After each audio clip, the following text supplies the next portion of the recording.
മുസ്ലിം ലീഗിൻ്റെ സമുന്നതനായ നേതാവ് ചെറുക്കളം അബ്ദുള്ളയുടെ വിയോഗം കേരള രാഷ്ട്രീയത്തെ ചെറുതായൊന്നുമല്ല വേദനിപ്പിച്ചത്.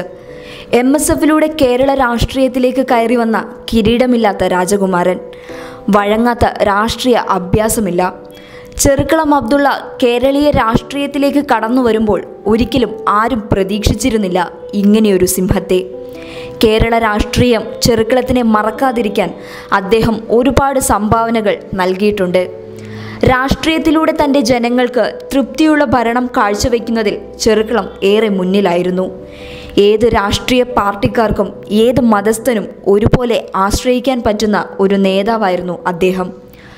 മുസ്ലിം ലീഗിന് ചെറുക്കളത്തെ അത്ര പെട്ടെന്നൊന്നും മറക്കാനാവില്ല. മലപ്പുറത്തും കോഴിക്കോടും മാത്രമായി ഒതുങ്ങിയിരുന്ന ലീഗിനെ മറ്റു ജില്ലകളിലേക്ക് വ്യാപിപ്പിക്കാൻ ചെറുക്കളം ശ്രമിച്ചതുപോലെ മറ്റാരും ശ്രമിച്ചിരുന്നില്ല. മുസ്ലിം ലീഗ് ചെറുക്കളത്തിനെ മന്ത്രിയാക്കുമ്പോൾ പാർട്ടി പ്രതീക്ഷിച്ചതിനുമപ്പുറമായിരുന്നു ചെറുക്കളത്തിൻ്റെ തയ്യാറെടുപ്പ്. മുസ്ലിം ലീഗിലെ പ്രവർത്തകർക്ക് എന്നും ആവേശമായിരുന്നു ചെറുക്കളം. പാർട്ടി പ്രവർത്തകരെ പോലീസ് സ്റ്റേഷനിൽ നിന്നും ഒരു കൂസലുമില്ലാതെ നിവർന്നു നിന്ന് ഇറക്കിക്കൊണ്ടുവരുന്ന ചെറുക്കളത്തിനെ മറക്കാൻ ഒരു പാർട്ടി പ്രവർത്തകനും സാധിക്കില്ല.